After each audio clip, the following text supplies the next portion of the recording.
This is a video with worded problems. Now, worded problems using the highest common factor and the lowest common multiple. So these can be a bit tricky. So I'm going to try and break them down really simply. Obviously, other people that understand these questions may do it completely different to me, which is fine, because when you get the final answer and it's the same, brilliant. So I'm going to show a couple of ways how to find the answer and hope that you understand them. So we'll go with the first problem. A farmer has 12 apples and 18 pears. He wants to pack them into boxes with the same number of fruit in each. What's the greatest number of boxes he can make? The greatest number of boxes. So let's find the highest common factor because it's asking for the greatest number. So let's go. We have 12 apples and we have 18 pears. So let's work it out. You should have watched another video of mine by now, which showed you how to do highest common factor and lowest common multiples. So this is just going deeper into it and applying those skills to worded problems. So at the moment, I'm just going in with all the multiples of each number. Does 4 go into 18? It does not, does it? But it goes. Does it? 4, 8, 16. So we've got a 4 there. 4 goes into 12 3 times. 5 doesn't go into 12 and 18. 6 does. 6 goes into both. And the next one would be just 12 itself and 18. So the question asks, what's the greatest number of boxes he can make? Well, the greatest number in both of them, because you're looking for the greatest number of both, is 6. 6 is the greatest number in both. So that means he has 6 boxes to make. See, that's not tricky, is it? I mean, you could have done a different way. You could have used a factor, a prime factor tree, but when it's a small number like this, that's just as simple as well doing it that way. So 2 buses leave the station at the same time. One returns every 20 minutes, the other every 30 minutes. How many minutes will they both arrive together again? This is a typical question, most likely at the beginning of a higher, mid of a higher paper. You may see it at the back of a foundation paper. I'm not sure. So let's work out. So they leave at the same time. So we're going to work out the lowest common multiple. So to do that, you can either list or you can do the factor tree. Now I'm going to do the factor tree on this one. But you can list it as well. Excuse me. It's whatever you want to do. But I just want to show you how I would do it. So, as you know, so 2 times 10, stop. 2 and a 5, stop. Stopped. I would do 2 times 15, stop there. Then I would do 3 and a 5. So I've got all my numbers. So to me, that's a lot quicker than listing. So let's have a look. What have we got? We have got 2 squared times 5. So that's 1 bus. And the other bus is every 30 minutes. I'm going to put 20 minutes there just to say that was a 20-minute bus. And then the 30-minute bus is 2 times 3 times 5. So it's asking us, one returns every 20 minutes, the other every 30 minutes. How many minutes will they both arrive together again? So it's a time when the buses both arrive at the same time at the bus station. Okay? Now to do that, we're going to do 2 squared.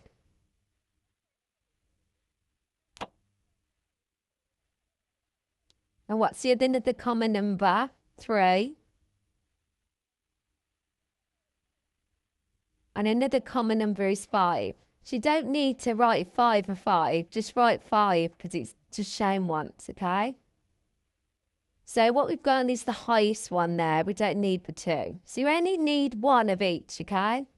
So then the answer is 2 squared, which we know is 4, times 3 times 5. That's me just writing it out.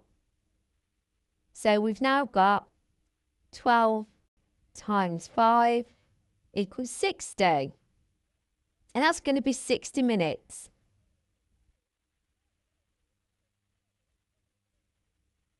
And that is it. That's your answer. How many minutes will they both arrive together again? In 60 minutes. So it doesn't say, oh, 9 a.m. or 10 a.m. It's just asking you, how many minutes will they both arrive together again? And it's literally 60 minutes time on each of them that arrive at the same time.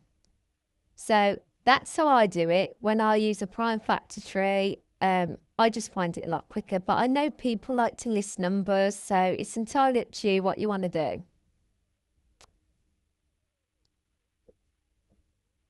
Right, okay, so talking about listing numbers, I do actually want to show you how you would list it without that actually. So to list this, you would have gone to 20 and 30, wouldn't you?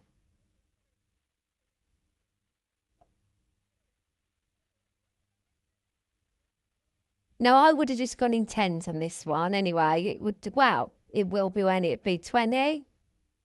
Then the next one is going to be 40, 60, 80, 100, 120. We'll go up to there. Now let's see what the 30 does. 30, 60, 90, 120. So the same question applies. Which is the highest number that goes into both? Well, we both know it's 60, which is our 60 minutes answer. So it's entirely up to you which way you do it, okay? So a school has 48 boys and 60 girls. They are to be put into groups of equal size with only boys or only girls in each group. What is the largest possible group size? So, are you going to list or are you going to use a factor tree? Well, I'm going to list this because I can hear people go, why don't you just list it? It's so much easier. But when you get to big numbers, you know, it's not as easy, isn't it? I know. Yeah, I'll do it here. So we've got 48 boys and 60 girls. So 48. So we start at 1. 1 goes into both. 2 goes into both. 3 goes into both. Just a minute. Ooh.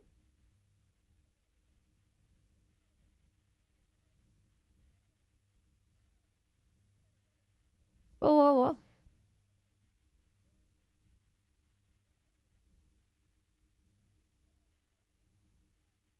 5 doesn't go into that, but it goes into that. I know 6 goes into that, and 6 goes into that. 8 goes into that. 12 goes into that. 16 goes into that. 24 does, and then 48. So we'll look at this one. So that's 6 goes into it. Next one is going to be 10. And then 12. I know 15 goes into that. 20 does as well. 30 does twice. And then we have 60. So, what have we got? What's our most common number here? Let's have a look. What have we got? What's in both? The highest common factor is 12. So the highest common factor is 12. So the group size is going to be 12 students, because that's what it's asking. So there we have it. That's your listing. But if you have a really, really big number, could you imagine how long that's going to go on for? You've really had to think completely about that, haven't you? So 12 students anyway. You can use my method if you want to, but we'll see. You choose. 3 buses leave a station at 9 a.m. Okay, so we've got a time now. Bus A returns every 40 minutes. Bus B every 50 minutes. And bus C every 60 minutes. At what time will all 3 buses return together? What numbers are we going to use? Well, we've got 3 lots of numbers now, haven't we? So, which way do you want to do it? Okay, we'll do it your way. We'll do it this way, because when I go on TikTok and I do my grower garden shorts, excuse me, everyone says, can't we just list them? So I'm listing them for you guys. But remember, secretly, I want to do prime factorisation. So we have 40. We have 50. I am a fan of ticking off as I go along what I'm doing, because they can get quite confusing. Worded questions. Any kind of worded question, you need to go where know where you're going. So we've got 40. We've got 1. And we got 1. And we got 1. 2. 2. 2. And then we've got 4. 5 is the next one for that. And 3 goes into 60. Oh, just 4 going to 60.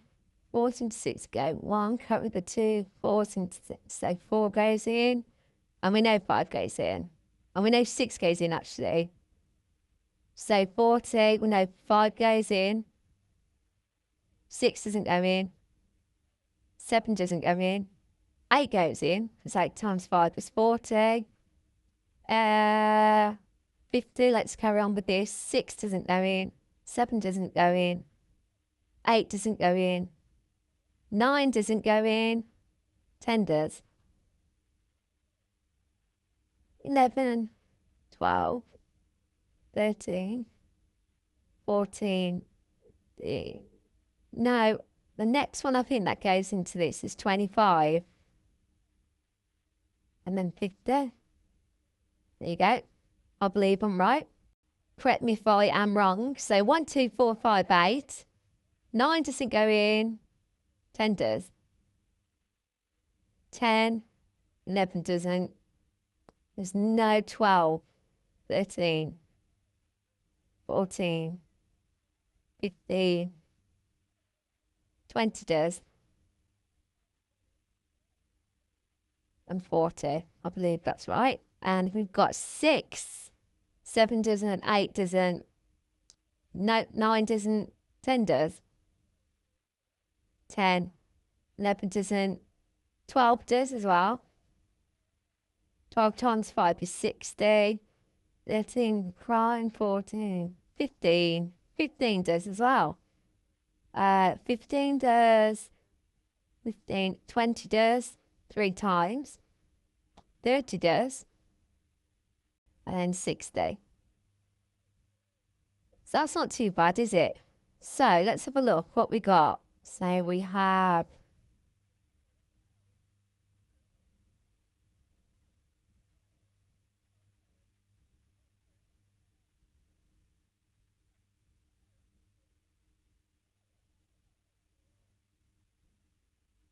total. Sorry, I had to brain block them.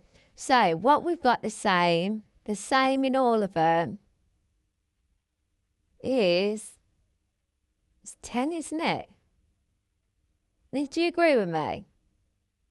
So we've all got 10. So that means in total, we have 10 hours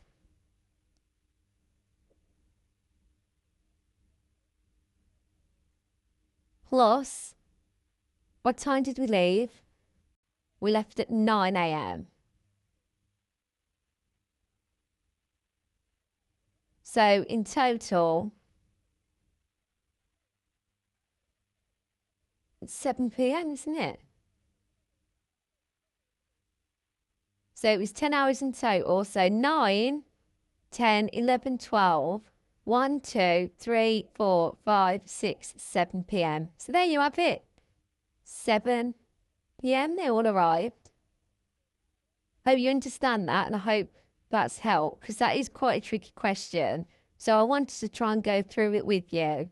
Any more questions on these type of things, just give me a comment. If there's anything you didn't understand on this slide, let me know. Bye.